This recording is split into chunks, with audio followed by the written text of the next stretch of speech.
ہے جناب صدر، جس ملک کے حکمرانی اور حکومت کا ڈھانچہ تک بین الاقوامی استعمار نے بنایا ہو، تو پھر میں کیسے کہوں کہ ہم آزاد ہیں؟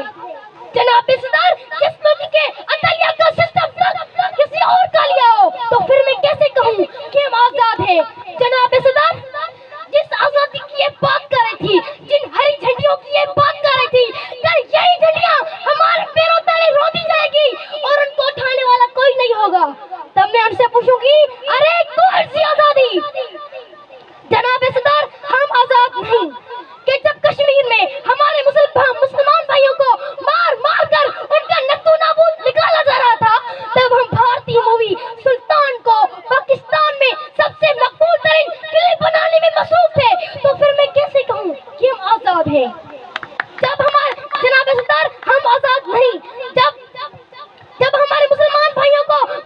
جب بارڈر کے باہر ہمارے مسلمان بھائیوں کو مارا جا رہا تھا، تب ہمارے سیاستدان آپ کی بیٹیوں اور ساڑیوں تبے میں بھیج رہے تھے، تو پھر میں کیسے کہوں کہ ہم آزاد ہیں؟ جناب صدر،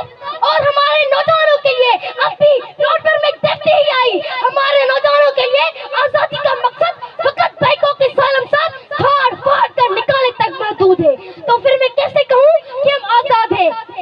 جناب صدر، جس آزادی کی یہ بات کر رہی تھی، وہ شاید دہشت گردوں کو حاصل ہوئی ہے، کیونکہ ان کو جہاں جسے دل چاہے مار دیتے ہیں اور بڑی آزادی سے میڈیا بنا کر کہتے ہیں ہاں ذمہ داری قبول، تو جواب میں ہمارے سیاستدان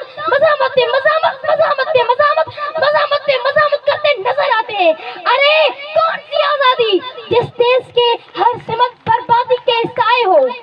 جس دیش کی ہر سمت بربادی کے سائے ہو اور ملک کے ہر کونے میں سلور چپر کے بادل چھائے ہو، تو پھر میں